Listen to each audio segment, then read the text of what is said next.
L'année du scratch and smell.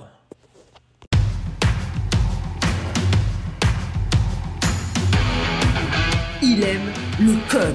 Il faut que la communication soit codée, mais de façon claire et transparente. La rigidité, c'est pas pour nous. Mon nom est Francis Parent-Valquette et vous écoutez le Sandro Show. Mais le plus important, c'est qu'il est bélier.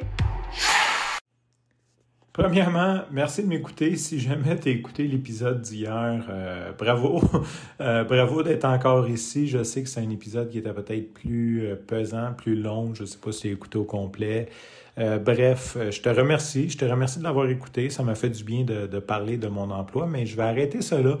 Aujourd'hui, ça va être un épisode très, très, très court et très léger. En fait, c'est quasiment une anecdote d'une phrase que je vais tourner en 10 minutes de feeling. Mes enfants, avant d'avoir les enfants, tu sais, puis ça, c'est le fun. Je pense que j'ai lu une citation qui disait il y a plein de bons parents sur la terre, ils n'ont juste pas encore eu d'enfants.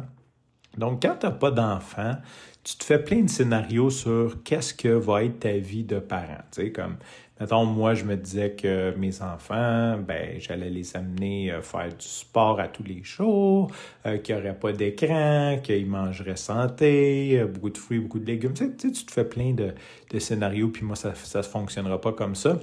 Et là, il y a un jour que tu as des enfants, que ta blonde accouche, dans mon cas, et c'est comme une bombe nucléaire qui éclate un peu. Tu sais.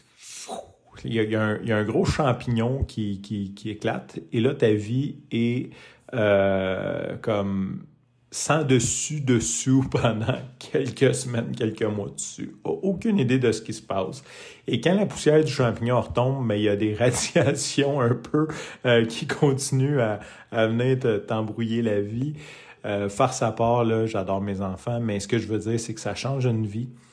Et c'est très facile, tu sais, c'est un peu j'aime bien utiliser le mot gérant d'estrade. Tu sais, c'est facile quand t'as pas d'enfant, puis dire « Ah, moi, ça marchera pas de même, puis moi, ça va faire ça. » Puis quand la réalité rentre dans le dash, que, tu sais, comme, puis on a tous, je pense qu'on a tous des enfants.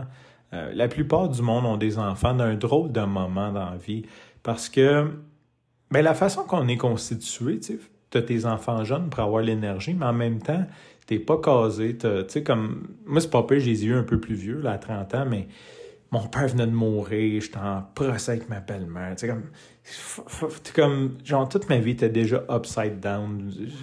Puis, là, t'as un enfant, t'as des responsabilités, t'as plus ton temps à toi. Fait que, je sais pas où je m'en allais avec ça. Oui, je m'en allais sur le fait que mes enfants, je suis un très mauvais père et je l'assume. Je suis parfaitement imparfait. Puis d'ailleurs, je vais faire un épisode là-dessus bientôt là, sur mes piliers, mes valeurs en tant que père. Je me concentre sur 3 valeurs. Le reste, I don't give a fuck about the rest. Et mes enfants, ils aiment ça manger des céréales sucrées le matin. Sincèrement, là, comme côté santé, et c'est comme à peu près la pire maudite affaire, mais bon, regarde, on en a mangé nous autres ici, on n'est pas morts, puis c'est quelque chose qui est facile. Donc, mes enfants aiment beaucoup. Là, ils ont découvert les honeycombs dernièrement, puis sont comme des machines à manger des honeycombs. Mais ils aiment beaucoup les céréales sucrées. Et il y a les Fruit Loops. En fait, Kellogg's ont refait les boîtes des Kellogg's Original. C'est comme les KO, comme au lieu des... Non, OK, les Original Kellogg's. Fait qu'ils ont fait des boîtes vintage de Corn Flakes, Frosted Flakes, puis Fruit Loops. Je me souviens pas s'il y en a un autre qui ont fait, mais ils ont fait ces boîtes vintage-là, et on a acheté la boîte vintage de Fruit Loops. Et derrière la boîte, il y a un petit peu l'histoire des céréales. C'est plate parce qu'ils disent pas en quelle année que c'est parti tout à fait, mais c'est avant 1971 parce qu'ils disaient qu'en 71, je me souviens pas quoi, ils ont changé quelque chose.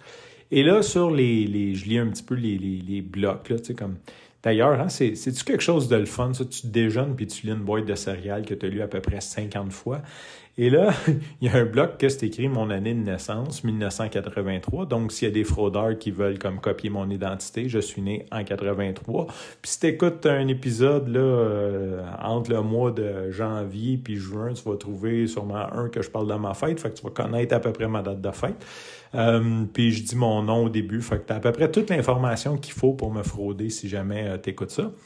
Le monde a bien peur de se faire frauder, mais au final, là, ça revient à ça. Et là, mon année de naissance, 1983, il y avait un petit encart, puis c'était écrit que Kellogg, ça a été les premiers, ça a été comme une espèce de coup marketing de faire un scratch and smell sur scratch and sniff, scratch and smell, whatever, sur la boîte. Fait que quand, en 83, tu allais à l'épicerie, puis que supposons que tu étais un enfant, ben là, tu pouvais gratter la boîte puis sentir qu'est-ce que sentait Fruit Loops. Question que tu gosses encore plus tes parents pour en avoir. Fait que l'anecdote, c'est que je suis un scratch and sniff kid. Fait que le gros événement de mon année de naissance, c'est Kellogg's qui ont mis des scratch and sniff, scratch and smell, whatever, ces boîtes de Fruit Loops. Fait que ça explique bien des choses. Sur ce, je te remercie pour ton écoute. Je te dis à demain et bye bye.